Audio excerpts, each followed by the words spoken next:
فاطمہ میرے جگر کا ٹکڑا ہے، جس نے فاطمہ کو تکلیف دی اس نے مجھے تکلیف دی۔ ایسا کیسے ہو سکتا ہے کہ علی ابن ابی طالب علیہ السلام ایک کافر کی بیٹی کے ساتھ نکاح کریں اور سید النساء اہل الجنہ کا جو ہے دل دکھائیں؟ کیا یہ بات ثابت ہے؟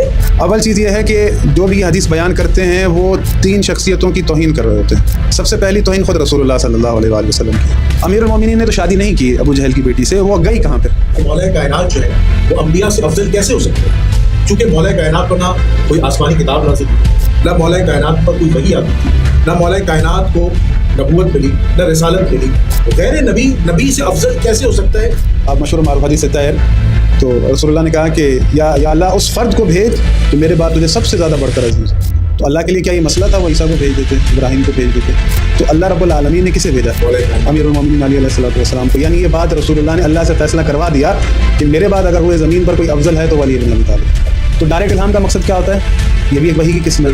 تو پھر آپ حضرت عمر کے لیے تو قائل ہیں کہ ان کے دل پر الہام اترتے تھے، لیکن آپ امیر المومنین کے لیے کیوں پھر اعتراض کرتے ہیں؟ تو آج جو موجودہ قرآن ہے وہ مصحف عثمانی ہے، تو دراصل رسول اللہ کی محنت جو رنگ لائی ہے اس کا کریڈٹ صحابہ کو جاتا ہے، مولا کائنات کا قرآن کے در مصحف علی کے در ہے۔ امیر المومنین علی علیہ السلام سے کیوں نہیں پوچھا گیا کہ آپ بتائیں کہ قرآن کی ہم ترتیب کیسے لکھیں؟ آپ کے پاس کہیں پر بھی یعنی جتنے بھی آپ اٹھا لیں اقوال، کہیں پر بھی یہ نہیں آپ کو ملتا کہ یہ قرآن پورا کامل ہے کسی بھی صحابی کی زبان، بلکہ آپ کو یہی روایت ملتی ہے کہ یہ آیت پہلے تھی اب نہیں ہے، اس طرح سے ملتا ہے۔ اس کے جواب جو خود اہل سنت ہیں، اہل سنت والجماعت بخاری مسلم کی روایات سے استدلال کرتے ہیں۔ وہ کہتے ہیں کہ جب سیدہ کائنات فاطمہ الزہرا سلام اللہ علیہا سید النساء اہل الجنہ حضرت ابو بکر کے دربار میں گئی یا پیغام بھجوایا سنی روایات کے مطابق کہ آپ فدق مجھے دیں کیونکہ یہ فدق میرا ہے، رسول اللہ نے میرے نام کیا اور اس وراثت میں میرا حصہ ہے فدق۔ تو وہاں پر حضرت ابو بکر نے فدق دینے سے انکار کر دیا، اور بخاری مسلم میں روایت آتی ہے کہ سیدہ ناراض ہوئیں،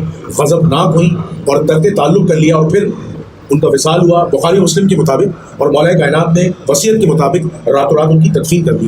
اب اس حدیث سے اہل تشیع یہ استدلال کرتے ہیں کہ رسول اللہ نے فرمایا کہ فاطمہ میرے جگر کا ٹکڑا ہے، اور جس نے فاطمہ کو تکلیف دی اس نے مجھے تکلیف دی، یعنی فاطمہ مجھ سے ہے، میں فاطمہ سے ہوں۔ اس کی مثال ایسی ہے، لیکن اہل تشیع کہتے ہیں کہ یہ مثال جو ہے ان لوگوں پر فٹ ہوتی ہے، ان حضرات پر جاتی جنہوں نے واقعی میں دل دکھایا۔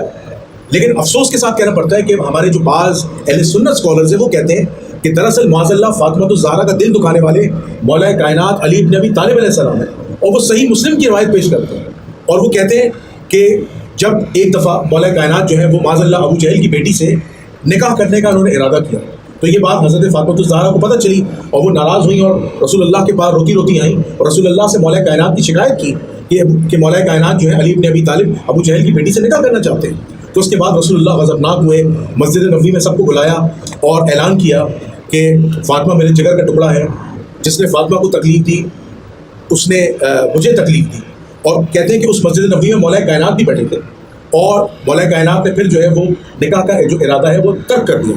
یہ حدیث کا میں نے آپ کو مفہوم بتایا۔ کیا مولا کائنات جو جنت کے سردار ہیں، جو انا قسیم الجنت والنار ہے، جو مولا ہیں، جو قرآن کے وارث ہیں، جو رسول اللہ کے وارث ہیں، اور جن کا جوڑا فاطمہ الزہرا سے آسمان سے طے ہوتا ہوا ہے، حکم الہی تھا براہ راست کہ علی کا نکاح فاطمہ سے ہوا، ایسا کیسے ہو سکتا ہے کہ علی ابن ابی طالب علیہ السلام ایک کافر کی بیٹی کے ساتھ نکاح کریں اور سید النساء اہل الجنہ کا جو ہے دل دکھائیں؟ کیا یہ بات ثابت ہے؟ کیا یہ بات مسلمانوں کو ہضم ہونی چاہیے؟ کیا یہ بات ہضم ہوتی ہے؟ ہمیں ہضم نہیں ہوتی۔ قبلہ ارشاد فرمائیں۔ اعوذ باللہ من الشیطان الرجیم، بسم اللہ الرحمن الرحیم، اللہم صلی علی محمد وآل محمد۔ جی دیکھیں، یہ جو ابھی دن چل رہے ہیں انہی دنوں میں یہ واقعی سوال اٹھایا جاتا ہے، اور بڑا آپ نے تفصیلی سوال کیا، کیونکہ اس تفصیلی سوال سے ہمارے جو ناظرین ہیں، سامعین ہیں، وہ ہماری بات سمجھ جائیں گے کہ بعض اوقات یہ اعتراض اٹھایا جاتا ہے کہ یہ جو رسول اللہ صلی اللہ علیہ وآلہ وسلم نے فرمایا تھا کہ جس نے بھی میری بیٹی فاطمہ کو غضب نہ کیا اس نے مجھے غضب نہ کیا، جس نے مجھے غضب نہ کیا اس نے اللہ کو غضب نہ کیا، تو یہ ہمارے برادران اہل سنت کہتے ہیں کہ امیر المومنین نے جب چاہا کہ وہ ابو جہل کی بیٹی سے شادی کریں تو تب رسول اللہ نے یہ بات کہی تھی۔ تو اس کے جواب میں اتنا کہوں گا کہ جو بھی حضرات جنہوں نے بھی یہ حدیث لکھی ہے، کیونکہ بخاری کی حدیث ہے، مسلم کی حدیث ہے، تو اس پہ جرا نہیں ہو سکتی کہ راویوں کی ہم بحث کریں۔ اول چیز یہ ہے کہ جو بھی یہ حدیث بیان کرتے ہیں وہ تین شخصیتوں کی توہین کر رہے ہوتے ہیں۔ سب سے پہلی توہین خود رسول اللہ صلی اللہ علیہ وآلہ وسلم کی ہے۔ وہ رسول اللہ صلی اللہ علیہ وآلہ وسلم کی توہین کیوں ہے؟ وہ اس طرح سے ہے کہ رسول اللہ قرآن لے کر آئے ہیں اور قرآن یہ کہہ رہا ہے کہ فَانْكِحُوا مَا طَابَ لَكُم مِّنَ النِّسَاءِ مَثْنَىٰ وَثُلَاثَ وَرُبَاعَ، نکاح کرو 2 3 4۔ رسول اللہ صلی اللہ علیہ وآلہ وسلم کو اللہ رب العالمین نے استثناء دی ہے۔ اب یہ آیت اتری ہے قرآن میں، رسول اللہ صلی اللہ علیہ وآلہ وسلم نے خود 11 شادیاں کر رکھی ہیں اور امیر المومنین دوسری اگر کرنا چاہ رہے ہیں تو رسول اللہ خود معترض ہو رہے ہیں، یعنی اپنی بیٹی کا ساتھ دے رہے ہیں آیت کی موجودگی میں۔ اس طرح سے یعنی کیونکہ بی بی فاطمہ الزہرا بھی راضی نہیں ہے کیونکہ انہوں نے شکایت لگائی تھی، تو بی بی اگر اس بات پر صبر نہیں کریں گی تو پھر امت کی بیٹیوں کا کیا بنے گا؟ وہ تو پھر کہہ سکتی ہیں کہ بی بی فاطمہ الزہرا بھی راضی نہیں ہوئی تھی اپنے یعنی شوہر کے لیے کہ وہ دوسری شادی کریں، ہم بھی راضی نہیں ہیں، تو پھر وہ جو قانون اللہ رب العالمین نے اتارا ہے اس قانون کا آپ کیا کریں گے؟ یعنی رسول اللہ کے اہل بیت خود قرآن کی مخالفت کر رہے ہیں، اس کا یہی نتیجہ نکلتا ہے۔ دوسری بات یہ کہ ابو جہل کی بیٹی اگر مسلمان ہو چکی تھی تو یہ رسالت کی توہین ہے کہ کیا رسول اللہ جو خلق عظیم کے مالک ہیں، آپ ان کے اخلاق سے یہ تقاضا کر سکتے ہیں کہ جو خاتون مسلمان ہو چکی ہے اس کے لیے یہ کہیں کہ میری بیٹی اور ایک کافر کی بیٹی دونوں گھر میں نہیں رہ سکتے، ایک چھت کے نیچے نہیں رہ سکتے، کیونکہ اس حدیث میں یہ الفاظ بھی ہیں۔ تو رسول اللہ ایک مسلمان خاتون کو کہہ رہے ہیں کہ میری بیٹی اور کافر کی بیٹی، تو یہ اخلاق رسول اللہ کی مخالفت ہے، توہین رسالت ہے۔ رسول اللہ خلق عظیم کے مالک ہیں، ان کے لیے یہ جملہ کہنا یا لکھنا در حقیقت توہین ہے یہ۔ دوسری بات یہ کہ اللہ رب العالمین فرماتا ہے مومنین سے، یا ایھا الذین آمنوا لما تقولون ما لا تفعلون، اے مومنو جو ایمان لائے ہو وہ بات ہی کیوں کرتے ہو جو خود عمل نہیں کرتے۔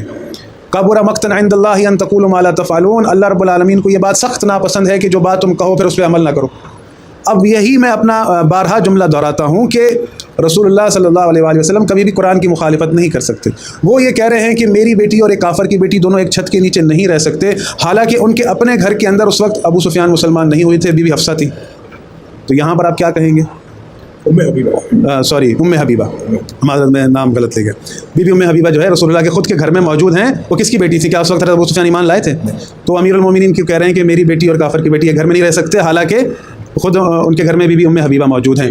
رسول اللہ کے اخلاق سے آپ بالکل بھی جو ہے نا، کیونکہ ہم ہر چیز کو دیکھتے ہیں، ہر زاویے سے دیکھتے ہیں، رسول اللہ کے اخلاق کو دیکھتے ہیں، کیونکہ ہم حدیث کو جو ہے نا ہر طرح سے پرکھتے ہیں، ہمارے پاس جو معیارات ہیں، جو اہل سنت کے پاس معیارات ہیں وہ ڈفرینٹ ہیں۔ یہ رسول اللہ کے اخلاق سے تقاضا کیا نہیں جا سکتا۔ اول چیز یہ کہ رسول اللہ یہ کہہ رہے ہیں کہ میری بیٹی اور ایک کافر کی بیٹی یہ گھر میں نہیں رہ سکتے۔ کتنے افسوس کی بات ہے کہ انہی مسلمانوں نے لکھا ہے کہ رسول اللہ نے اعلان نبوت سے پہلے اپنی بیٹیاں کافروں کو دی تھی۔ جی، تو وہاں کافروں کو دی، وہاں رسول اللہ کو کوئی پرابلم نہیں تھی کہ میری بیٹی ایک کافر سے جو ہے وہ اس کی شادی ہو رہی ہے۔ یہ جو چیزیں لکھی ہوئی ہیں، حالانکہ ہم تو اس چیز کو نہیں مانتے، جی، لیکن آپ ذرا اندازہ لگائیں کہ رسول اللہ نے اعلان نبوت سے پہلے اپنی بیٹیوں کے رشتے کافروں کے ساتھ کیے، بالکل، پھر ان کی طلاق کروا کے حضرت عثمان کے ساتھ ان کی شادیاں ہوئیں، یا تاریخ میں جو بھی حالات لکھے ہیں کم و بیش۔ تو بات یہ ہے کہ پھر رسول اللہ پہلے کیوں ان بیٹیوں کے لیے قانون دوسرا تھا، اس بیٹی کے لیے قانون رسول اللہ کا دوسرا ہے۔ تو یہی ہم جو ہے ہمارا یہ ہوتا ہے کہ جو بھی آپ بیان کرتے ہیں، جو بھی آپ حدیث لکھتے ہیں، کم از کم اس کو ایک میزان کے اوپر تول لیا کریں کہ کیا یہ بات لکھنے سے، یہ بات بیان کرنے سے ہم کیا کرتے ہیں۔ ایک تو سیدہ فاطمہ الزہرا میں صبر نہیں ہے، وہ راضی نہیں ہے، وہ قرآن کی مخالفت کر رہی ہیں۔ دوسرا یہ کہ ایک جو مسلمان ہو چکی ہے خاتون، اس کے لیے جملہ رسول اللہ کی طرف سے کہنا یہ بھی ناممکن چیز ہے۔ تیسرا یہ کہ رسول اللہ جو ہے خود ایک عمل کر رہے ہیں اور امیر المومنین کو منع کر رہے ہیں، تو یہ رسول اللہ قرآن کی مخالفت کر رہے ہیں۔ تو یہ ہم جو چیزیں قرآن کے مخالف ٹھہرتی ہیں ان کو مانتے نہیں ہیں۔ اب یہ جو حدیث ہے وہ بخاری میں ہو یا مسلم میں ہو، ہم اس کو نہیں مانتے۔ کیوں؟ یہ قرآن کے مخالف ہے، اخلاق رسول اللہ کے خلاف مخالف ہے، یہ بی بی فاطمہ الزہرا کے صبر کے مخالف ہے، ان کی اسوہ حسنہ کے مخالف ہے۔ آخری چیز کہ امیر المومنین نے تو شادی نہیں کی ابو جہل کی بیٹی سے، وہ گئی کہاں پھر؟ بالکل صحیح۔ اس کی شادی پھر کس سے ہوئی؟ کس سے ہوئی؟ وہ کہاں رہتی تھی؟ تاریخ میں اس کا کوئی نام نہیں ہے۔ یعنی یہ پورا ایک ڈرامہ بنایا گیا ہے، ہاں، فیبریکیٹڈ حدیث ہے جس کا کوئی اصل نہیں ہے۔ بخاری میں ہونا کوئی بڑی بات نہیں ہے، اور آپ کے پروگرام میں تو الحمدللہ مفتی صاحبان بخاری مسلم سے بھی ہاتھ اٹھا چکے ہیں۔ کہ بعض اوقات کبھی ایسا ہوتا ہے کہ جہاں پھنس جاتے ہیں لوگ تو پھر کہتے ہیں بخاری خبر واحد، تو اپنے ٹائم پر خبر واحد ہو جاتی ہے، پھر جب یہی بات ہم کرتے ہیں تو کہتے نہیں ایسا تھا۔ تو یہ دوہرا معیار جو ہے ایسے نہیں ہونا چاہیے۔ تو یہ جو حدیث ہے، بہت اچھا جملہ آپ نے اس کے لیے استعمال کیا، فیبریکیٹڈ، اس کے علاوہ یہ کچھ بھی نہیں ہے۔ جو بیان کرتا ہے توہین رسالت کرتا ہے، قرآن کی مخالفت کرتا ہے۔ آپ نے بڑا خوبصورت جواب دیا کہ یہ عصمت انبیاء کے بھی خلاف، بالکل ایسے، قرآن کے بھی خلاف ہے، قول و فعل کے مخالف، اور سیدہ کے بھی خلاف، بالکل سیدہ کی بھی، اور امیر المومنین پر تان ہے، اور جو بھی اہل البیت پہ تان ہوگا وہ حدیث ردی کے ٹوکرے میں۔ بے شک ایسا ہی ہے، تو اس کی کوئی حیثیت نہ یہ درایتاً حدیث ٹھیک ہے، بالکل، نہ یہ قرآن کے ساتھ میچ کرتی ہے۔ تو لہٰذا جب اس کی درایت ہی ٹھیک نہیں ہے، یہ سیدہ فاطمہ الزہرا کی شخصیت پر سوالیہ نشان ہے۔ ہاں، سیدہ فاطمہ الزہرا کیونکہ ایک کف تھی امیر المومنین کا، رسول اللہ نے فرمایا تھا کہ اگر فاطمہ کا کف نہ ہوتا تو میری بیٹی کی یعنی فاطمہ کا کوئی یعنی شادی نہ ہوتی، اگر علی نہ ہوتے تو میری بیٹی فاطمہ کا کوئی کفر نہ ہوتا. یعنی امیر المومنین ان کے ساتھ کیا ہیں؟ کف ہیں، یعنی میچ ہیں. اللہ رب العالمین نے ان کو بنایا ہے، ایک دوسرے کو کف قرار دیا ہے. تو سیدہ فاطمہ الزہرا وہ خاتون ہے کہ امیر المومنین یعنی ایسی شخصیت کے جو سیدۃ النساء العالمین ہیں، جو کہ ہر طرح سے پرفیکٹ خاتون ہیں، ان کی موجودگی میں خود کسی کو نہیں لانا چاہیں گے. جس طرح سے رسول اللہ صلی اللہ علیہ وآلہ وسلم نے بی بی خدیجہ کی موجودگی میں کوئی دوسری شادی نہیں کی. کیونکہ دیکھیں نا، شادی کرنے کے بعد ایک دوسرا مرحلہ بھی ہے عدل قائم کرنا. اب بی بی فاطمہ الزہرا جیسی شخصیت، اب آپ بتائیں کہ جب ان کی موجودگی میں امیر المومنین کسی اور کو اپنے گھر میں لاتے تو بتائیں وہ کیسے انصاف کرتے، کہ کیسے وقت دے پاتے، کہ وہ چاہتے کہ وہ خاتون کہ جس کا مقام و مرتبہ یہ ہے کہ اللہ رب العالمین نے ان کے لیے فرمایا ہے کہ انا اعطیناک الکوثر، رسول ہم نے آپ کو کوثر عطا کیا. آپ یہاں سے اندازہ لگائیں کہ اللہ رب العالمین نے جب نبی کو نبی دیا تو قرآن میں آپ اٹھا کے دیکھ لیں لفظ کیا استعمال کیا؟ ہبا. وَوَهَبْنَا لَهُ إِسْحَاقَ وَيَعْقُوبَ، ہم نے ابراہیم کو اسحاق اور یعقوب ہبا کیے.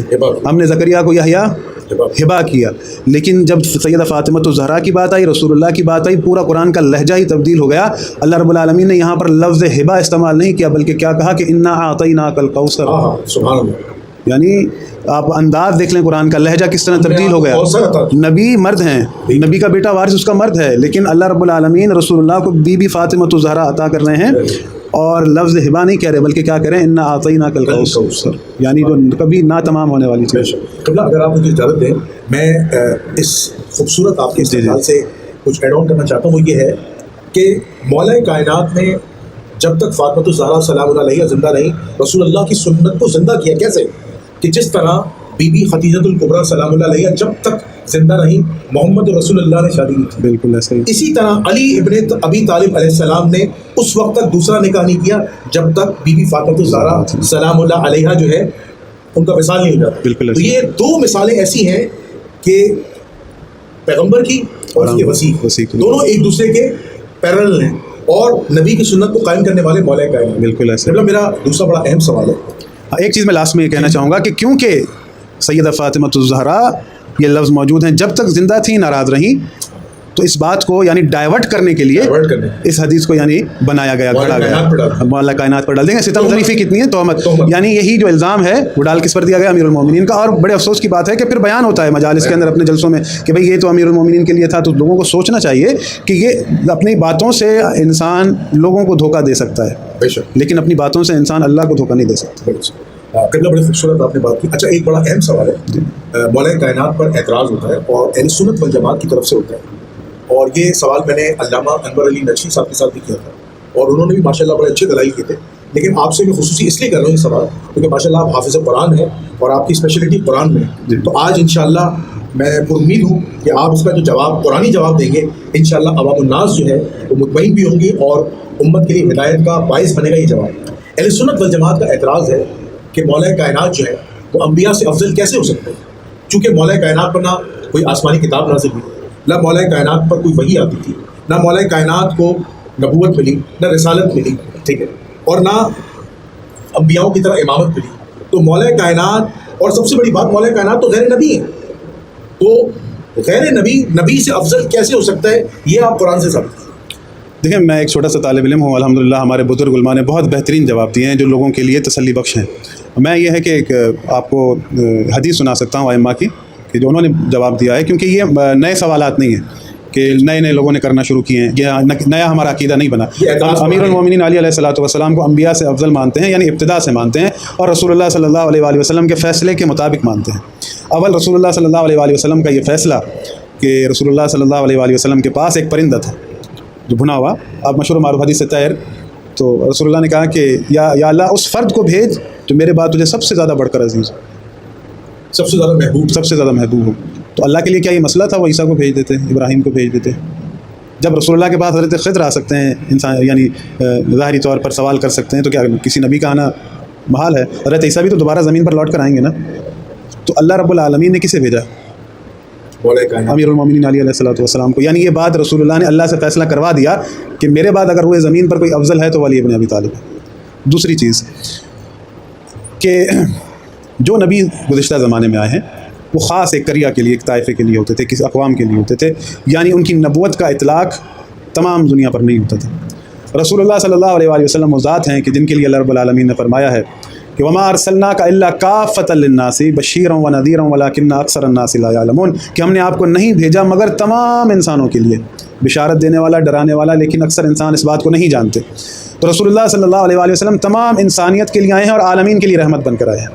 رسول اللہ صلی اللہ علیہ وآلہ وسلم کے پاس حضرت آدم سے لے کر حضرت عیسیٰ تک جتنے انبیاء ہیں سب کے علوم ہیں، سب کے معجزات ہیں، تمام کے علوم کے وارث ہیں، یعنی سارا کا سارا علم رسول اللہ صلی اللہ علیہ وآلہ وسلم کے پاس ہے۔ اب جب رسول اللہ مبعوث ہوئے ہیں تو ان کے سامنے جو لوگ تھے، رسول اللہ صلی اللہ علیہ وآلہ وسلم کے پاس تو ساری حکمتیں تھیں، سارے علوم تھے، لیکن ان کے سامنے جو اذہان تھے، کیا ان کی اتنی ذہنی کیپیسٹی تھی کہ رسول اللہ ان کو بیک وقت سارا علم سنا سکتے؟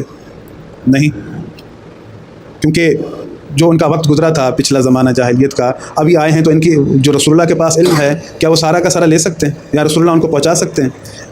یہ ایک اصول ہوتا ہے نا، جب بھی آپ کسی کی بات کرتے ہیں اس کے ذہن کو دیکھ کر بات کی جاتی ہے تاکہ اس تک وہ سمجھ سکے۔ میں ضرورت سے زیادہ ایکسٹرا باتیں کروں گا، آپ کی بات سمجھ میں نہ آئے تو وہ کیا فائدہ اس کا رہے گا؟ تو جو رسول اللہ صلی اللہ علیہ وسلم نے چیزیں پہنچائی وہ جو سمجھی جا سکتی تھی، اسی لیے رسول اللہ صلی اللہ علیہ وسلم نے فرمایا کہ انا مدینۃ العلم وعلی بابھا، انا مدینۃ الحکمت وعلی بابھا، میں علم کا شہر ہوں، علی اس کا دروازہ ہے، میں حکمت کا شہر ہوں، علی اس کا دروازہ ہے۔ رسول اللہ صلی اللہ علیہ وسلم ان کے لیے اللہ رب العالمین نے فرمایا ہے سورہ نحل آیت نمبر 89 میں کہ وَنَزَّلْنَا عَلَيْكَ الْكِتَابَ تِبْيَانًا لِكُلِّ شَيْءٍ وَهُدًى وَرَحْمَةً وَبُشْرَىٰ لِلْمُسْلِمِينَ، کہ ہم نے آپ کے اوپر ایسی کتاب نازل کی ہے جس میں ہر چیز کا مفصل بیان ہے، اس میں ہدایت ہے، اس میں بشارت ہے، یہ مسلمانوں کے لیے رحمت ہے، ساری باتیں۔ اللہ رب العالمین فرما رہے ہیں ہم نے آپ کے اوپر وہ کتاب نازل کی ہے جس میں ہر چیز کا مفصل بیان ہے۔ حضرت ابراہیم کے پاس مخصوص علم تھا، حضرت آدم کے پاس مخصوص علم تھا، حضرت عیسیٰ کے پاس مخصوص علم تھا، حضرت موسیٰ کے پاس مخصوص علم تھا، یہ اپنی اقوام کے لیے تھے، رسول اللہ تمام انسانوں کے لیے ہے۔ اب جب رسول اللہ پر ایسی کتاب نازل ہوئی ہے کہ جس میں ہر چیز کا مفصل بیان ہے تو رسول اللہ بیک وقت قرآن کے سارے مفصل بیان بتا سکتے تھے لوگوں کو؟ کیا وہ گین کر سکتے تھے سارا کا سارا؟ نہیں، اسی لیے رسول اللہ نے فرمایا کہ ترکت فیکم ثقلین کتاب اللہ و اہل بیت اطرتی، کہ میں تمہارے درمیان قرآن اور اہل بیت چھوڑے جا رہا ہوں، اگر ان سے متمسک رہو گے تو کبھی گمراہ نہ ہوگے۔ اب یہ اس آیت کی تفسیر میں حدیث ہے جو میں نے آپ کے سامنے سورہ نحل آیت نمبر 89 کو پیش کیا۔ اس آیت کی تفسیر میں، کیونکہ یہ لوگ مانتے نہیں ہیں رسول اللہ نے وصیت کی اہل بیت کی، ائمہ اہل بیت فرماتے ہیں، امام جعفر صادق علیہ الصلوۃ والسلام نے تربیت کے لیے سوال کیا اپنے ایک صحابی سے کہ مجھے یہ بتاؤ کہ تمہارے طائفہ یعنی تمہارے شہر کے لوگ امیر المومنین کو اولو العزم نبیوں سے افضل جانتے ہیں یا کمتر جانتے ہیں؟ کون پوچھ رہے ہیں؟ امام جعفر صادق۔ تو جب امام جعفر صادق نے اس سے سوال کیا اپنے صحابی سے تو انہوں نے کہا کہ مولا میرے شہر کے لوگ اولو العزم انبیاء کو مقدم جانتے ہیں، وہ کہتے ہیں کہ انبیاء زیادہ افضل ہیں امیر المومنین سے۔ تو امام فرما رہے ہیں کہ تم ان کا مقابلہ قرآن سے کیوں نہیں کرتے؟ تو اس شخص نے پوچھا کہ قرآن سے ان کا مقابلہ کیسے کریں؟ تو امام نے وہاں پر قرآن کی آیت پڑھی حضرت عیسیٰ کے لیے، وَلَقَدْ جَاءَ عِيسَىٰ بِالْبَيِّنَاتِ وَلِأُبَيِّنَ لَكُمْ بَعْضَ الَّذِي تَخْتَلِفُونَ فِيهِ، کہ ہم نے عیسیٰ کو بعض نشانیاں دے کر بھیجا اور بعض علم دے کر بھیجا۔ اسی طرح سے حضرت موسیٰ کے لیے امام جعفر صادق علیہ الصلوۃ والسلام نے آیت پڑھی کہ اللہ رب العالمین ان کے لیے کہتا ہے کہ ہم نے ان کو مخصوص علم دے کر بھیجا، بعض علم دے کر بھیجا۔ حضرت عیسیٰ اولو العزم نبی ہیں، حضرت موسیٰ اولو العزم نبی ہیں، لیکن جو اولو العزم نہیں ہیں جیسے حضرت یوسف ہیں، کہ اللہ رب العالمین ان کے لیے فرماتا ہے وَلِنُعَلِّمَهُ مِن تَأْوِيلِ الْأَحَادِيثِ، کہ ہم نے ان کو تعبیر خواب کا علم دیا، یعنی اس طرح کا انبیاء کے پاس علم ہوتا تھا خاص چیزوں کا۔ لیکن جہاں رسول اللہ کی بات آئی تو اللہ کہہ رہا ہے کہ وَنَزَّلْنَا عَلَيْكَ الْكِتَابَ تِبْيَانًا لِكُلِّ شَيْءٍ، ہم نے آپ کے اوپر وہ کتاب نازل کی ہے کہ جس میں ہر چیز کا مفصل بیان ہے۔ تو رسول اللہ کے پاس جتنا علم تھا وہ رسول اللہ نے امر الہی سے امیر المومنین کو منتقل کیا، کیونکہ رسول اللہ کے پاس تمام کے تمام علوم تھے، ان علوم کے وارث ٹھہرے امیر المومنین۔ امیر المومنین کے پاس یعنی ہر چیز کا علم ہے، وہ وارث قرآن ہے، جس کے پاس علم زیادہ ہے وہی فضیلت میں زیادہ ہے۔ بالکل۔ اگر امام مہدی علیہ الصلوۃ والسلام کے پیچھے حضرت عیسیٰ نماز پڑھیں گے اس کی بڑی علت یہی ہے کیونکہ امام مہدی علم رسول اللہ کے وارث ہیں، ان کے پاس علم ہے تمام کا تمام۔ اللہ نے ایک نظام بنایا ہے کہ میرے رسول کے بعد لوگوں کو قرآن کا بیان ان کے اہل بیت سنائیں گے۔ یہ الگ بات ہے، اسی اہل بیت پر لوگوں نے ظلم کیا، ان کو یعنی زندانوں میں رکھا، ان سے دین نہیں لیا، لیکن اللہ کا فیصلہ یہ ہے اگر اللہ نے رسول اللہ پر قرآن اتارا ہے جس میں ہر چیز کا مفصل بیان ہے اور یہ مفصل بیان لوگوں تک نہ پہنچتا، اس کے پیچھے اللہ کے ارادے میں کوئی چیز ہی نہ ہوتی، تو اس آیت کا ہدف کیا تھا؟ اللہ نے کیوں اتاری ہے؟ اللہ کہہ رہا ہے کہ اس میں ہر چیز کا مفصل بیان ہے۔ آپ ڈھونڈ سکتے ہیں مفصل بیان؟ اگر اس قرآن میں سے کوئی مفصل بیان ڈھونڈ سکتا ہے، ہر چیز کا بیان نکال سکتا ہے، تو وہ فقط اور فقط وقت کے امام ہیں، یعنی امیر المومنین کے بعد پھر ان کے اوصیاء۔ یہ آیت اس وقت کس کے لیے؟ رسول اللہ کے لیے، پھر رسول اللہ کے فوراً بعد امیر المومنین کے لیے۔ یعنی اس آیت میں وہ شخص موجود ہے جس کے پاس طبیان ہے، ایسا بیان جس کا کوئی رد نہیں کر سکتا۔ اب امیر المومنین ظاہری طور پر مسند نشین نہ بھی ہوں، لیکن جب بھی کوئی کسی مشکل میں آتا تھا اس کا رجوع کہاں ہوتا تھا؟ امیر المومنین کی طرف، اور امیر المومنین قرآن سے فیصلے کرتے تھے لوگوں کے۔ اسی لیے میں اکثر یہ آیت پڑھتا ہوں، اللہ رب العالمین کا یہ فرمان ہے وَمِمَّنْ خَلَقْنَا أُمَّةٌ يَهْدُونَ بِالْحَقِّ وَبِهِ يَعْدِلُونَ، کہ میری خلقت میں ایک گروہ ایسا ہے جو حق کی ہدایت بھی کرتا ہے اور پورے عدل کے ساتھ فیصلے بھی کرتا ہے۔ اس آیت کا مصداق یعنی ایک گروہ کو اللہ ممتاز کر رہا ہے جو حق کی ہدایت بھی کرتا ہے اور عدل کے ساتھ فیصلے بھی کرتا ہے۔ رسول اللہ کے بعد عدل کے فیصلے کون کرتا تھا؟ حق کی ہدایت کون کرتا تھا؟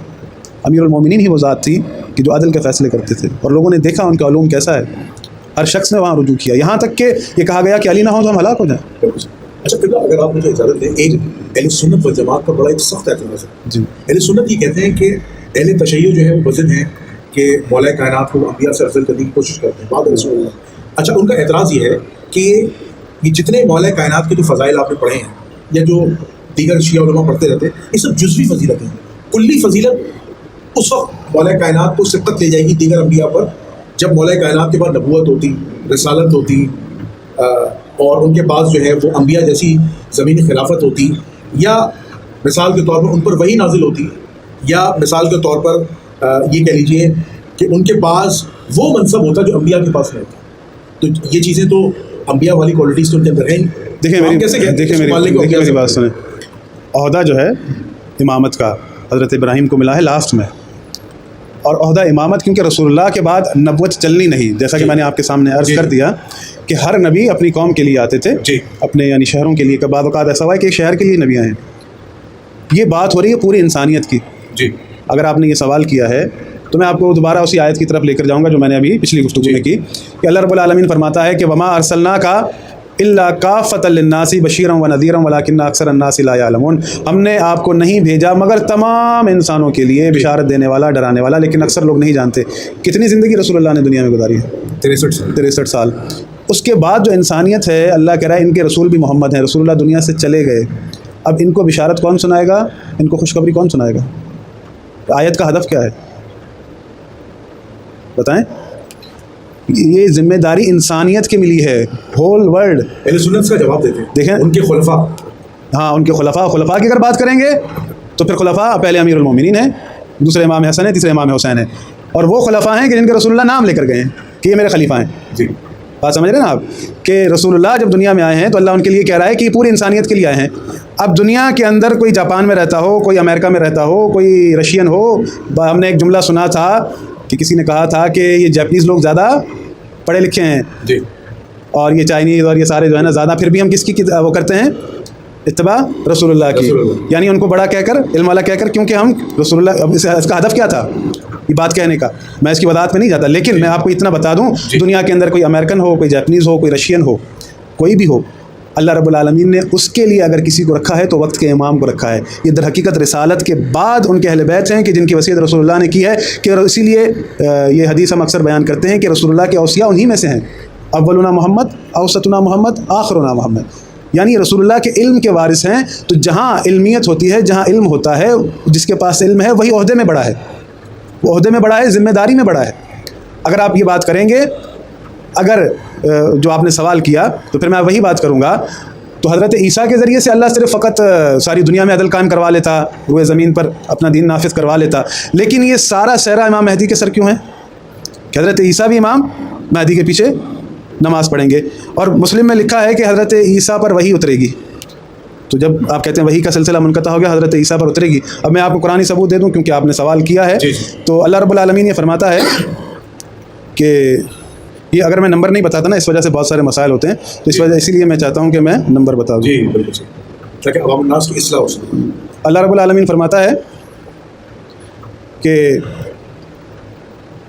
رفیع الدرجات ذو العرش، سورہ غافر آیت نمبر 15، یلقی الروح من امرہ علی من یشاء من عبادہ لینذر یوم الطلاق، مالک درجات عالی اور صاحب عرش ہے، اپنے بندوں میں سے جس پر چاہتا ہے اپنے حکم سے وہی بھیجتا ہے تاکہ ملاقات کے دن سے ڈرا دے۔ اپنے بندوں میں سے، اپنے بندوں میں سے کیا وہ ہر ایک پر وحی کر دے گا؟ نہیں، بلکہ اس پر وحی کرے گا جو رسول اللہ کا وصی ہوگا، جو معصوم ہوگا، جو رسول اللہ جیسا ہوگا۔ یعنی اگر آپ وحی کی بھی اقسام ہیں، ایک وحی الہام، بخاری میں حدیث موجود ہے حضرت عمر کے فضائل میں کہ رسول اللہ نے فرمایا کہ ہر امت میں ایک محدث ہوتا ہے، ایک ہوتا ہے محدث، ایک ہوتا ہے محدث۔ ہر امت میں ایک محدث ہوتا ہے اور میری امت کا محدث عمر ابن خطاب ہیں۔ یہ حدیث موجود ہے بخاری میں بھی، مسلم میں، وہ الگ میٹر ہے۔ اگر آپ نے سوال کیا ہے نا، اگر وہ محدث تھے تو پھر وہ امیر المومنین سے کیوں پوچھتے تھے؟ اگر کوئی اللہ کی طرف سے محدث ہو اور اس کے پاس کوئی شرعی مسئلہ آئے تو اس کے اوپر الہام ہونا چاہیے، اس کو خود بت اللہ ہے، اس کے دل پہ ڈال دے بات، لیکن وہ رجوع کہاں کرتے تھے؟ بات لکھنے کی وہ نہیں ہوتی، وہ پوچھ رہے کس سے ہیں؟ امیر المومنین سے۔ اب یہ جو محدث ہے اس کا معنی کیا ہوتا ہے؟ آپ اٹھا لیں، دیکھ لیں، سرچ کر لیں۔ محدث وہ ہوتا ہے کہ جس کے دل کے اوپر اللہ ڈائریکٹ الہام کرے، ٹھیک ہے؟ تو ڈائریکٹ الہام کا مقصد کیا ہوتا ہے؟ یہ بھی ایک وحی کی قسم ہے. تو پھر آپ حضرت عمر کے لیے تو قائل ہیں کہ ان کے دل پر الہام اترتے تھے، لیکن آپ امیر المومنین کے لیے کیوں پھر وہ اعتراض کر رہے ہیں؟ یہی بات اگر ہم کریں کہ ان کے دل پر الہام اترتا تھا، اللہ ان کے دل پر بات اتارتا تھا، تو آپ کہتے ہیں کہ یہ ممکن نہیں، انبیاء کے لیے مخصوص ہے، پھر حضرت عمر کے لیے آپ کیوں مانتے ہیں؟ یہ میرا سوال ہے. میں وہ اچھا اہل سنت کا اعتراض پہ جواب دیتے ہیں کہ الہام ہونا الگ بات ہے، دیکھیں وہ وحی شریعت کے احکام آنا الگ بات ہے. وہ ایک وحی کی قسم ہے نا. دیکھیں اللہ کہہ رہا ہے نا، ہم نے موسیٰ کی ماں پر وحی کی، وَأَوْحَيْنَا إِلَىٰ أُمِّ مُوسَىٰ أَنْ أَرْضِعِهُ وَأَوْحَيْنَا إِلَى النَّحْلِ، ہم نے شہد کی مکھی پر وحی کی. تو بات یہ ہے کہ رسول اللہ کے بعد یہ آسمانی خبریں، یہ یعنی قرآن کی وراثت، اس کو آپ کس لیول پر دیکھتے ہیں کہ رسول اللہ اگر کہہ رہے ہیں کہ اگر چاہتے ہو گمراہ نہ ہو تو ان کے ساتھ متمسک رہنا، کیونکہ یہ ان کے ساتھ متمسک رہو گے یہ تمہیں گمراہ نہیں ہونے دیں گے، خود گمراہ نہیں ہے، یہ تمام علوم جانتے ہیں، تو یہ ان کی کون حفاظت کر رہا ہے؟ کون انہیں علم دے رہا ہے؟ کون ان تک باتیں پہنچا رہا ہے؟ یعنی یقیناً اللہ کی طرف سے آ رہی ہے. اگر آپ رسول اللہ کی باتوں کو واقعی مانتے ہیں، سچ مانتے ہیں، تو یہ باتیں کون پہنچا رہا ہے؟ اللہ کی طرف سے آ رہی ہیں، تو اللہ ان کو بتا رہا ہے، اللہ ان کو علوم دے رہا ہے. تو یہ علوم کا آنا کیا ہے؟ جہاں آپ وہاں یہ چیز تسلیم کرتے ہیں تو پھر یہاں پر جو ہے وہ آپ اعتراض کرتے ہیں. تو ہم بھی اسی صورت میں کہتے ہیں کہ دیکھیں، جو شخصیت زمین پر جسے اللہ رب العالمین نے رسول اللہ کا وصی بنایا ہے، وارث بنایا ہے، اور اللہ کا وعدہ ہے کہ وعد اللہ الذین آمنوا منکم وعملوا الصالحات لا یستخلفنہم، تو جسے وہ اپنا خلیفہ بنائے، اس نے وعدہ کیا نا کہ میں تم مومنوں میں سے اپنا خلیفہ قرار دوں گا. تو ہم تو یہ کہتے ہیں کہ امیر المومنین کو اللہ نے خلیفہ قرار دیا ہے، تو جس سے اللہ نے خلیفہ قرار دیا ہے تو اللہ اس کا کوئی کنیکشن نہیں ہوگا؟ کیا اللہ اس کو گائیڈ نہیں کرے گا؟ یقیناً اللہ اس کا کنیکشن ہوگا. وہ کس طرح سے ہوگا پھر؟ اگر اللہ ان تک باتیں نہ پہنچائے. اگر انہیں صبر کرنا ہے تو وہ پھر صبر کریں گے، اگر انہیں کچھ عمل کرنا ہے تو وہ عمل کریں گے. کیا امام حسین حالات کو نہیں دیکھ رہے تھے؟ کیا انہیں نہیں پتہ تھا کہ رسول اللہ صلی اللہ علیہ وآلہ وسلم میدان کربلا میں موجود نہیں تھے؟ بی بی ام سلمہ کی خواب والی روایت. جی جی. تو یہ جو اشخاص ہیں جن کو اللہ رب العالمین نے یہ یعنی بنایا ہے کہ یہ لوگوں کو گمراہی سے بچائیں گے، اگر اللہ کا ان سے کنیکشن ہی نہ ہو تو پھر کیا فائدہ؟ بالکل سر. اب جن شخصیتوں کے لیے آپ مانتے ہیں کہ اللہ ان کے دل پر الہام کرتا تھا، تو بات یہ ہے کہ پھر جب اللہ نے ایسی شخصیت قرار دی تھی تو وہ سوال پھر کس سے کر رہے ہیں؟ وہ اپنی مشکل کس سے حل کروا رہے ہیں؟ تو پھر یعنی اللہ نے کسی ایسے کو محدث بنایا ہے جس کے دل میں الہام نہیں آ رہا، وہ سوال کہیں اور کر رہے ہیں. یہ سوال در حقیقت ہمارے ہیں. اب آپ نے سوال کیا، میں نے آپ کے سوال کے جواب میں یہ سوال اٹھائے، کیونکہ یہ باتیں سمجھنی چاہیے بجائے اعتراض کرنے کے. کہ مجھے تو حیرت ہوئی نا کہ امام مہدی علیہ الصلوۃ والسلام کے لیے بھی آپ کے پروگرام میں مفتی صاحب نے کہا کہ وہ بھی سیاسی خلیفہ ہوں گے. بھائی جو اللہ کی طرف سے آتا ہے اس کا کنیکشن اللہ کے ساتھ ہی ہوگا. یہ بات انسان کو سمجھنی چاہیے، لاجیکلی عقل میں ہے کہ جو اللہ کی طرف سے ہے اس کا کنیکشن اللہ سے ہوگا. جی. اچھا قبلہ، ایک بڑا اہم سوال ہے. اہل سنت والجماعت کا سخت اعتراض ہے مولا کائنات کا. وہ اعتراض یہ ہے کہ جب بعض دفعہ اہل تشیع یہ الزام لگاتے ہیں، اہل سنت کہتے ہیں الزام لگاتے ہیں کہ آپ کیا تحریف قرآن کی روایات موجود ہیں اور آپ لوگ تسلیم نہیں کرتے. تو وہ کہتے ہیں کہ دراصل یہ جو قرآن ہے وہ رسول اللہ اپنی زندگی میں دے کے چلے گئے تھے، لیکن اس قرآن کو چونکہ قرآن ہڈیوں پہ لکھا ہوا تھا، چھالوں پہ لکھا ہوا تھا درختوں کی، اور ایک جگہ جمع نہیں تھا. تو اہل سنت کیا بیشتر روایات ہے کہ اس قرآن کو جمع کرنے میں صحابہ کا کردار ہے، اور اس کو پہلی دفعہ جو کتابی شکل دی گئی وہ حضرت عثمان بن عفان رضی اللہ تعالیٰ کے دور میں دی گئی، اور اس قرآن کے دیگر 7 مصاحف کو مختلف عرب کے جزیروں میں، عرب کے علاقوں میں پھیلا دیا گیا. تو آج جو موجودہ قرآن ہے وہ مصحف عثمانی ہے. تو دراصل رسول اللہ کی محنت جو رنگ لائی ہے اس کا کریڈٹ صحابہ کو جاتا ہے. مولا کائنات کا قرآن کدھر ہے؟ مصحف علی کدھر ہے؟ کیونکہ موجودہ قرآن تو مصحف عثمانی ہے. اس اعتراض کا جواب کیسے دیں؟ اس اعتراض کا جواب ہے سورہ عنکبوت پڑھ لیں. اللہ رب العالمین فرماتا ہے کہ بل ہوا آیات بینات فی صدور الذین اوتوا العلم وما یجحد بآیاتنا الا الظالمون، کہ یہ میری واضح روشن آیتیں ان صدور کے اندر ہیں جنہیں میں نے علم دے کر بھیجا ہے، اور میری آیتوں میں وہی جھگڑتے ہیں، اختلاف کرتے ہیں جو ظالمین ہیں. اللہ رب العالمین قرآن کا نازل کرنے والا ہے. اس نے فرمایا ان علینا جمعہ و قرآن ثم ان علینا بیانہ، اس کا جمع کرنا ہمارے اوپر ہے، اس کا بیان کرنا ہمارے اوپر ہے. تو ہم یہ کہتے ہیں کہ وہ جو فرد امام ہے، جو شخصیت ہے امام ہے، وہی قرآن ہے، وہی قرآن کے تمام علوم جانتے ہیں. امیر المومنین نے فرمایا کہ مجھے پتہ ہے کہ کون سی آیت کہاں اتری ہے، گھر میں اتری ہے، میدان میں اتری ہے، بازار میں اتری ہے یا سفر میں اتری ہے. میں تمام آیتوں کو جاننے والا ہوں. اور اللہ رب العالمین نے جہاں قرآن کی بات ہے تو اللہ رب العالمین نے نہ صفوں کا ذکر کیا ہے، نہ کسی کے جمع کرنے کا ذکر کیا ہے، بلکہ اللہ رب العالمین نے رسول اللہ کے بعد اس کی وراثت کو بیان کیا ہے قرآن میں، تو لفظ صدور کا استعمال کیا ہے. یہ قرآن ایسی عظیم کتاب ہے کہ اللہ رب العالمین اس کے لیے فرماتا ہے کہ لو انزلنا هذا القرآن على جبل لرأيته خاشعا متصدعا من خشیۃ اللہ، کہ یہ قرآن اگر ہم کسی پہاڑ پر نازل کرتے تو وہ خشیت خدا میں ریزہ ریزہ ہو جاتا. لیکن پھر اللہ کہہ رہا ہے کہ قل من کان عدوا لجبریل فإنه نزله على قلبك، یہ جبرائیل نے اے رسول آپ کے قلب پر نازل کیا ہے. اب قرآن کا ظرف کیا ہے؟ قلب رسول اللہ. قرآن کا ظرف ٹھہرا قلب رسول اللہ جس میں قرآن سمایا ہے. اب رسول اللہ کے بعد بھی اللہ نے قلوب کا ذکر کیا ہے اور یہ فرمایا ہے کہ بل ہوا آیات بینات فی صدور الذین اوتوا العلم، کہ یہ میری واضح روشن آیتیں ان سینوں کے اندر محفوظ ہیں جنہیں میں نے علم دے کر بھیجا ہے. جی. تو ان سے بڑھ کر قرآن کو سمجھنے والا، قرآن کو جمع کرنے والا کوئی نہیں ہو سکتا. ہاں شرط یہ ہے کہ آپ ان سے آپ نے پوچھا کہ قرآن کو کیسے جمع کیا جائے. آپ نے جہاں رسول اللہ نے یہ فرمایا انا مدینۃ العلم وعلی بابھا، انا مدینۃ الحکمت وعلی بابھا، رسول اللہ کے بعد کتنے لوگ گئے امیر المومنین کے پاس، یا امیر المومنین آپ ہمیں بتائیں قرآن کی آیت کب اور کہاں کیسے نازل ہوئی؟ کسی نے لکھوایا؟ ان سے پوچھا؟ رسول اللہ کی وسیلہ نہیں. اگر ترتیب کی آپ بات کر رہے ہیں نا، دیکھیں وہ صحابہ کے پاس قرآن موجود تھا، ایک ترتیب پہلے تھی، پھر اس کو جمع کیا گیا، جمع کرنے کے بعد اسے جلایا گیا، پھر دوبارہ لکھا گیا اور پوری اس میں یعنی پورے جزیرے میں اس کو نئے کو بانٹا گیا. تو اس سے پہلے جو تھا وہ اس میں کیا خرابی تھی؟ قرات کا مسئلہ نہیں. قرات کا مسئلہ دیکھیں اس بات کی رسول اللہ کو فکر کیوں نہیں تھی کہ رسول اللہ جو قرآن لے کر آئے ہیں انہوں نے اس بارے میں کیا کہا ہے، انہوں نے کس طرف رجوع کرنے کا کہا ہے. انہوں نے اگر کہا ہے کہ تم خود جمع کرنا یا اس طرح سے اس کی ترتیب دینا تو پھر تو آپ کی بات ٹھیک ہے. اگر انہوں نے نہیں کہا تو پھر آپ کا رجوع کہاں بنتا تھا؟ رسول خدا کی وصیت کے مطابق انہوں نے کیا کہا تھا؟ قرآن کے ساتھ کون ہے؟ ان کے اہل بیت. اچھا یہ جو موجودہ قرآن ہے جی کیا اسے آپ مصحف علی نہیں مانتے؟ نہیں مصحف علی کی بات ہی نہیں نا.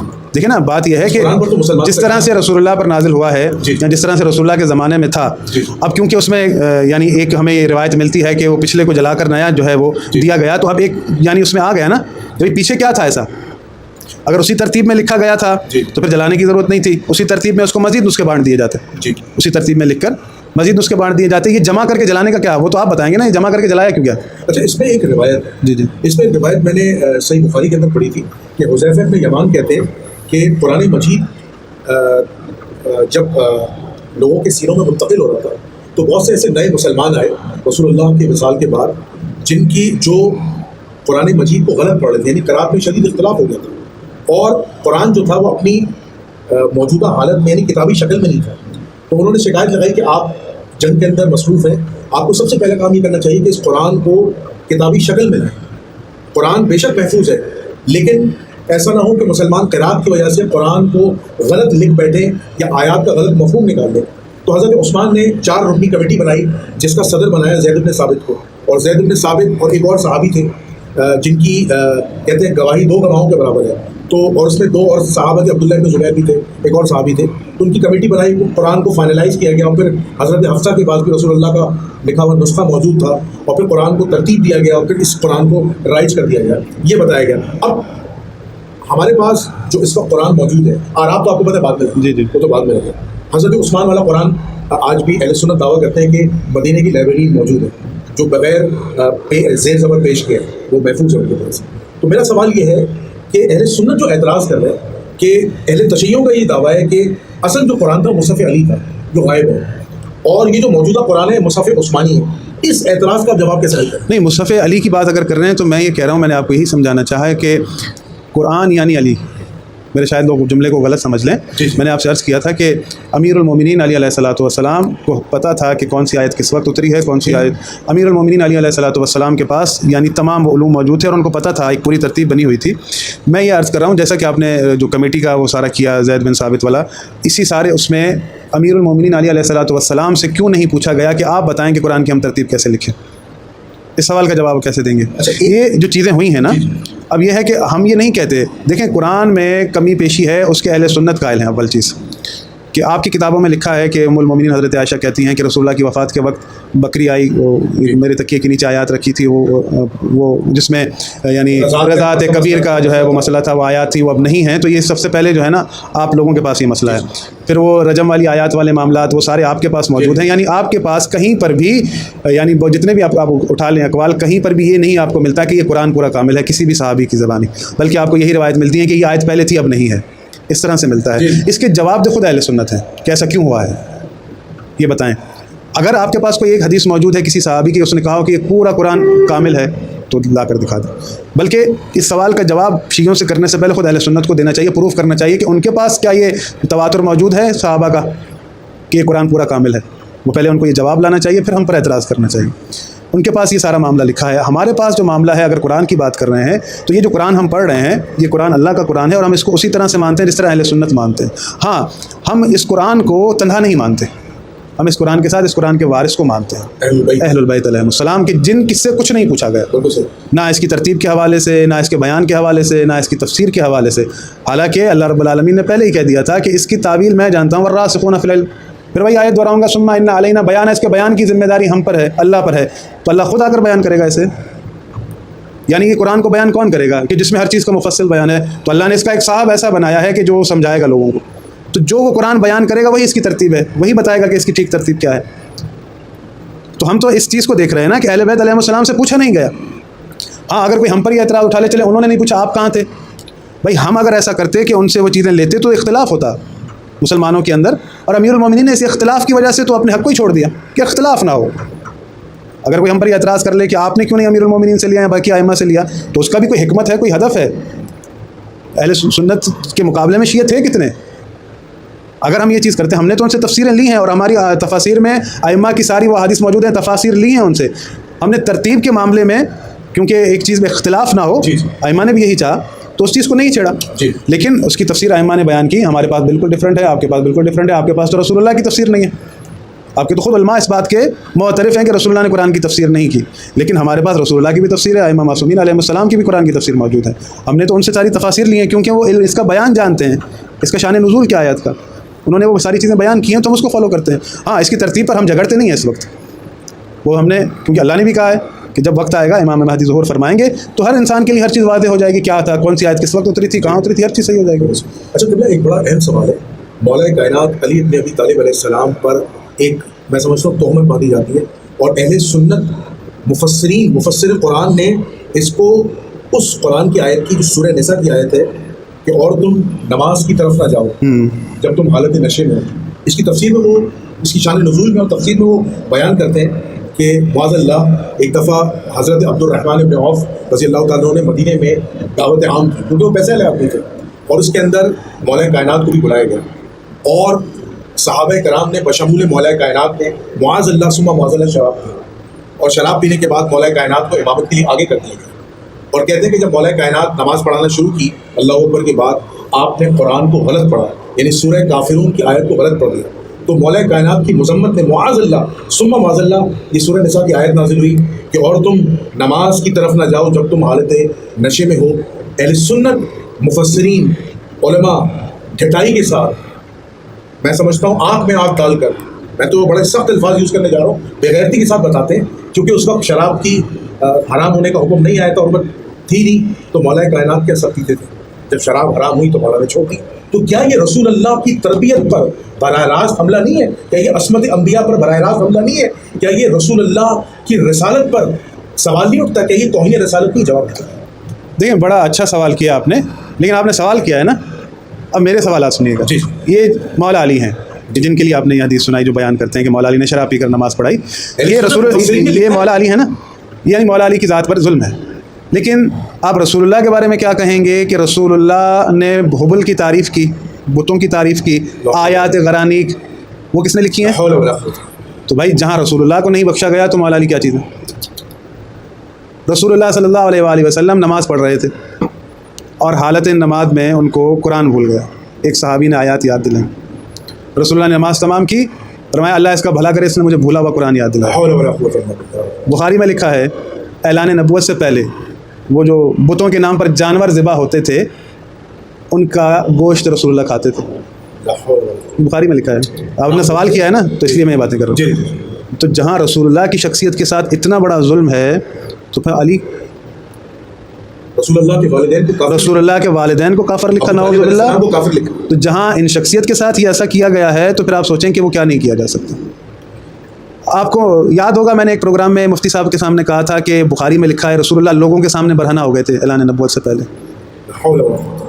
تو یہ جو آپ نے امیر المومنین کے لیے بات کہی ہے، اس سے کہیں زیادہ بڑھ کر یہ بات ہے. آپ پہلے ان پر سوال کیجیے ان لوگوں سے کہ جو یہ سناتے ہیں نا کہ جہاں شخصیت رسول اللہ کے ساتھ اس قدر ظلم ہوا ہے. کیا آپ میں نے جو آپ کے سامنے یہ چیزیں کہیں آپ مانتے ہیں، اس کو مانیں گے؟ چلو، میں آیات غرانیق میں عوام کے سامنے کہہ رہا ہوں، میں اپنی جان دے دوں گا، میں ان روایات کو نہیں مانوں گا، بے شک میرا گلا کاٹ دے دوں.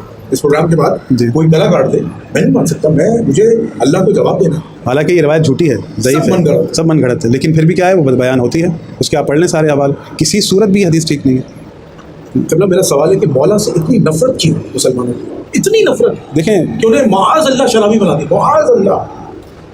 یہی تو بات ہے کہ امیر المومنین جیسی شخصیت کی ساری زندگی رسول اللہ نے جن کے فضائل سنائے اور یہ وعدے کر دیا کہ علی سے محبت وہی کرے گا جو مومن ہوگا اور علی سے بغض وہی رکھے گا جو منافق ہوگا، پھر بھی لوگوں کو اگر سمجھ نہیں آتی تو کیا کیا جا سکتا ہے؟ امیر المومنین کی شخصیت اس قدر مظلوم شخصیت ہیں، خدا کی قسم اگر یہ دنیاوی معاملات نہ ہوتے، یہ اسٹڈی، یہ سارا کچھ، امیر المومنین اتنے مظلوم ہیں، میرا دل کرتا ہے کہ میں ذریعہ امیر المومنین پر ساری زندگی روتے گزار دوں۔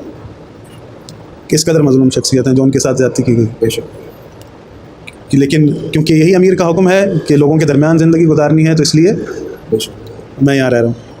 بے شک تو یہ باتیں اگر کی جائیں گی تو نہ تمام ہونے والی ہیں۔ بے شک بے شک بے شک۔